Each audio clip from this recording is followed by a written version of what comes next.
कहानी की शुरुआत में ही हम उत्तेजित और गुस्से में भरे गांव वालों को देखते हैं जिनका नेतृत्व हसन कर रहा था। वे लोग वाती और उसके हस्बैंड जारवो के घर की तरफ जा रहे थे, जहां वाती उस समय बच्चे को जन्म देने वाली थी। जारवो के कुछ लोगों ने हसन और गांव वालों को रोकने की कोशिश की, लेकिन तादाद में कम होने की वजह से अंत में वे बेरहमी से मारे गए। इधर वाती की एक रिलेटिव अमीना डिलीवरी में मदद कर रही थी। एक बच्चे के जन्म के कुछ ही देर बाद वाती को फिर से दर्द महसूस होने लगता है। तब अमीना को समझ आता है कि वाती दरअसल जुड़वा बच्चों को जन्म देने वाली है, लेकिन उनकी खुशी पल भर में गायब हो जाती है जब वे सुनते हैं कि हसन और गांव वाले उनके घर के सामने आ गए हैं। जारवो अमीना को निर्देश देता है कि वो जन्मे हुए बच्चे को लेकर पीछे के रास्ते से भाग जाए। गांव वाले तब घर पर पेट्रोल डालकर आग लगा देते हैं। जारवो आखिरी पल तक लड़ने की कोशिश करता है, लेकिन गांव वालों के हाथों वो भी बेरहमी से मारा जाता है। हसन घर में घुसकर वाती से कहता है, यही तुम्हारी सजा है। वाती पूछती है, मेरा अपराध क्या है? अंत में वाती को जिंदा जला दिया जाता है और साथ ही उस नवजात बच्चे को भी, जिसने अभी अभी इस क्रूर दुनिया को देखा था। सीन कट होकर कुछ साल बाद का एक गर्ल्स बोर्डिंग स्कूल दिखाया जाता है। वहां सारा और अजीजा को देखा जाता है। छुट्टियों के समय सारा सोच रही है कि वो कहां जाएगी, क्योंकि उसके माता पिता नहीं हैं। अजीजा कहती है कि वो छुट्टियों में अपने पिता के घर जाएगी। रात में बैग पैक करते समय अजीजा सारा को अपने साथ चलने का प्रस्ताव देती है, लेकिन सारा मना कर देती है क्योंकि वो अजीजा को तकलीफ नहीं देना चाहती। वो तय करती है कि वो इसी बोर्डिंग स्कूल में ही रहेगी। रात के वक्त सारा अचानक जाग जाती है। उसे एक महिला के रोने की आवाज सुनाई देती है। वो जाकर देखती है कि एक महिला गोद में बच्चे को लिए खड़ी है। जैसे ही महिला मुड़ती है, सारा चौंक कर उठ जाती है। अजीजा उसे शांत कराती है और कहती है कि दुआ पढ़ो। अगले दिन सुबह बोर्डिंग स्कूल के सब स्टूडेंट अपने अपने घर के लिए निकल पड़ते हैं। अजीजा भी उनके साथ जाती है। उसे लेने उसका पिता आता है, जो और कोई नहीं वही हसन है जिसे कहानी की शुरुआत में देखा गया था। सारा अकेले खड़े होकर देखती है कि सब अपने परिवार को गले लगाकर विदा ले रहे हैं, लेकिन उसका कोई नहीं है। यह सोचकर ही उसका मन बहुत उदास हो जाता है। तब उसकी टीचर मिस उम्मी उसे दिलासा देते हुए कहती हैं, तुम चाहो तो कुछ दिन हमारे घर रह सकती हो, जब तक सब वापस नहीं आ जाते। यह सुनकर सारा बहुत खुश होती है, क्योंकि अब कम से कम वो अकेली नहीं रहेगी। वो कहती है, मैं पहले अपना बिस्तर थोड़ा ठीक कर लूं। उसी रात नमाज खत्म करके सारा अचानक एक महिला की आवाज सुनती है, जैसे कोई उसे बुला रहा हो, चलो घर चलो। वो मुड़कर देखती है तो वहां कुंतिलानक की सोल खड़ी है। पल भर में वो सोल सारा पर झपट पड़ती है। उसकी चीख सुनकर मिस उम्मी दौड़ कर आती हैं। घर में घुसते ही देखा कि सारा की आंखें असामान्य हो गई हैं और वह मकड़ी की तरह दीवार पर चढ़ रही है। ऐसा लग रहा था कि किसी नेगेटिव एनर्जी ने उसे पजेस कर लिया था और वह उम्मी पर अटैक करने ही वाली थी कि तभी क्याई वहां आ गए और दुआ पी रह कर सारा को शांत किया। अगले दिन सुबह क्याई और उम्मी ने सारा से कहा, तुमसे कुछ जरूरी बात करनी है। उन्होंने सारा को अमीना की छोड़ी हुई एक चिट्ठी दी। उसमें नक्शे जैसा कुछ बना हुआ था, जिसका मतलब सारा समझ नहीं पाई। इस पर क्याई ने कहा, जब तुम छोटी थी, मैं और उम्मी वोनोएंगल गांव में रहते थे। वहां हमारी मुलाकात एक महिला से हुई जिसका नाम अमीना था। उसे देखकर ही लग रहा था कि वह घबराई हुई है, जैसे कुछ छिपा रही हो। उम्मी तब तुम्हें इस बोर्डिंग स्कूल में ले आई। ये सुनकर सारा ने उनसे इजाजत मांगते हुए कहा, क्या मैं अमीना को ढूंढने जा सकती हूँ? दोनों ने सहमति दे दी। इसके बाद सारा ने वोनोएंगल गांव के लिए अपना सफर शुरू किया। इत्तेफाक से उसी गांव में अजीजा का घर था, इसलिए सारा ने एक आदमी से कहा, मुझे अजीजा के घर तक पहुंचा दीजिए। अजीजा के घर पहुंचकर सारा दरवाजे पर खड़ी हो गई। अजीजा ने दरवाजा खोलते ही सारा को देखा और खुशी से उसे घर के अंदर खींच लिया। अजीजा ने पूछा, अचानक यहाँ? सारा बोली, कहानी बहुत लंबी है, बाद में सब बताऊंगी। अजीजा ने कहा, तो पहले चलो बाहर चलकर कुछ खा आते हैं। वे दोनों बाजार जाकर एक साथ खाना खाने बैठ गईं। उसी समय वहां इदरीस नाम का एक लड़का आया, जो थोड़ा बढ़ा चढ़ाकर बातें करता था। कुछ देर बाद मजीद नाम का एक और शख्स आया, जिसने विनम्रता से उनका अभिवादन किया। इस बार अजीजा ने मजीद को जवाब दिया, लेकिन इदरीस को बिल्कुल भाव नहीं दिया। मजीद ने अपना परिचय दिया कि वह एक डॉक्टर है और गांव के स्वास्थ्य केंद्र में काम करता है। वह यहाँ पिछले 2 महीनों से रह रहा है। घर लौटकर अजीजा ने सारा का परिचय अपने पिता से कराया। पिता के कमरे में चले जाने के बाद अजीजा ने सारा से पूछा, तू असल में इस गांव में क्यों आई है? सारा ने कहा, मैं अपने माँ बाप के बारे में कुछ जानने आई हूँ। इस समय हसन चुपके से दरवाजे के पीछे से सब बातें सुन रहा था। सारा के मुंह से जब अमीना का नाम सुना तो हसन चौंक गया। तब अजीजा को समझ आया कि सारा भी इसी गांव की लड़की है। सारा ने अनुरोध करते हुए कहा, क्या तू मुझे अमीना के बारे में कुछ पता लगाने में मदद कर सकती है? इसके बाद अजीजा ने अपने पिता से पूछा, क्या आप अमीना नाम की किसी महिला को जानते हैं? सवाल खत्म होने से पहले ही हसन ने गुस्से में कहा, नहीं,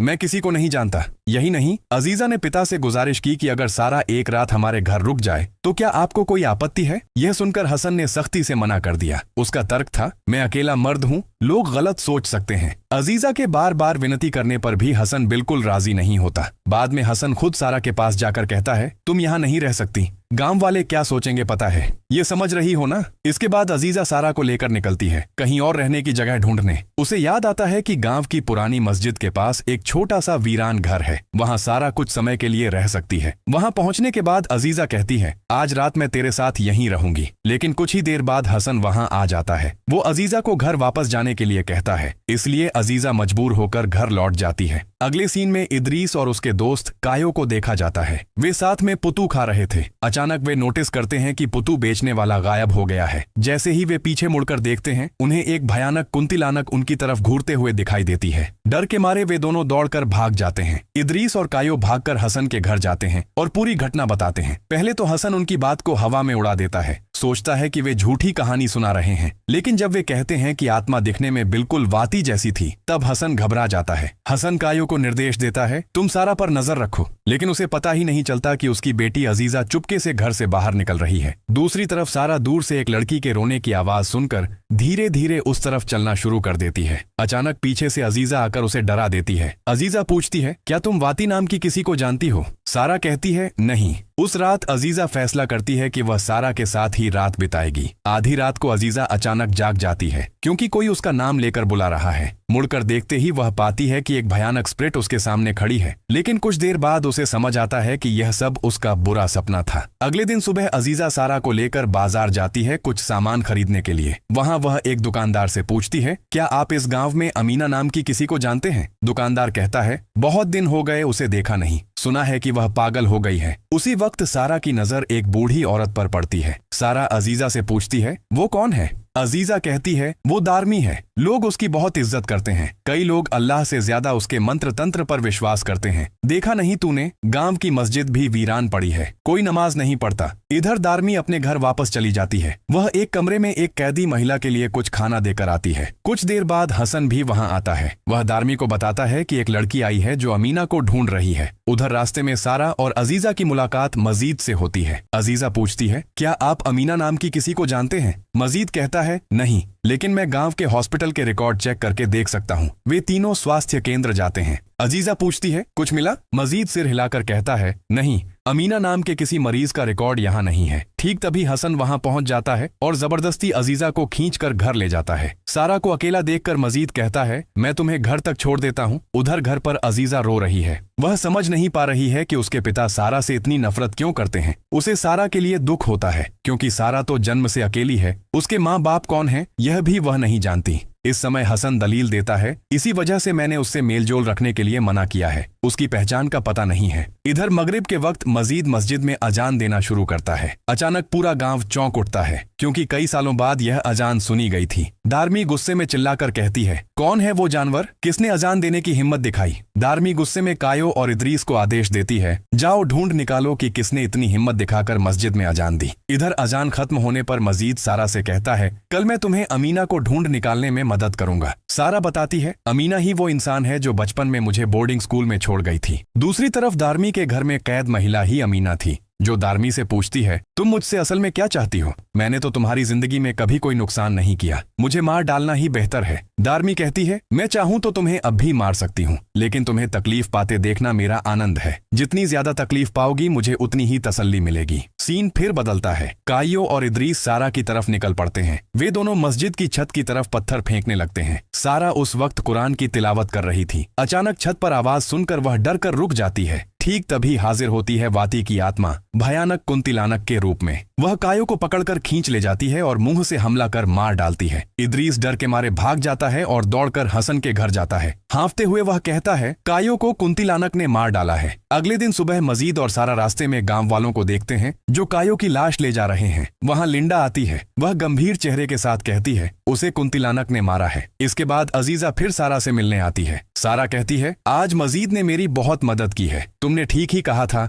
वह वाकई अच्छा इंसान है। यह सुनकर अजीजा के चेहरे के हाव भाव बदल जाते हैं। समझ आ रहा था कि उसने इस बात को नॉर्मली नहीं लिया, क्योंकि अजीजा मन ही मन मजीद को पसंद करती थी। रात में दारमी और हसन दोनों ही बेचैन हो जाते हैं। गांव में कुंतिलानक का उत्पात बढ़ रहा है, लेकिन दारमी कहती है, चिंता मत करो, मैं एक रिचुअल का इंतजाम कर रही हूँ। इसके बाद लिंडा दारमी के घर आती है। वह कहती है, मैं असल में बहुत दिनों से मजीद से प्यार करती हूँ। इसी समय दारमी एक शैतानी प्रस्ताव देते हुए कहती है, मैं तुम्हारी इच्छा पूरी करने में मदद करूंगी, लेकिन उससे पहले सारा को इस गांव से भगा दो। ये बातें अमीना छिपकर सुन लेती हैं। इसके बाद लिंडा बाहर चली जाती है और इदरीस से मिलती है। वह इदरीस से अनुरोध करती है, तुम मुझे उस लड़की को इस गांव से भगाने में मदद करो। जब इदरीस मस्जिद की तरफ जा रहा था, तभी अचानक कुंतिलानक आकर उसका रास्ता रोक देती है। कायो की तरह ही इदरीस की भी बेरहमी से हत्या कर दी जाती है। हसन और गांव के लोग देखते हैं कि इदरीस की लाश पेड़ की डाल पर लटकी है। अगले दिन सुबह लिंडा गांव वालों को उकसाती है। वह कहती है कि हर चीज के लिए वह कुंती की लड़की जिम्मेदार है। लिंडा सारा को कुंती की लड़की कहकर उस पर इल्जाम लगाती है और सबको उसे गांव से भगाने को कहती है। तभी अजीजा सारा का पक्ष लेते हुए कहती है कि वह सिर्फ रिश्तेदारों को ढूंढने आई है, उसने कोई गलती नहीं की है। रात में दारमी एक भयानक रिचुअल करती है। वह एक गर्भवती महिला के पेट से एक भ्रूण निकालकर एक बर्तन के अंदर रखती है। दूसरी ओर गांव वाले दल बनाकर सारा को भगाने जाते हैं,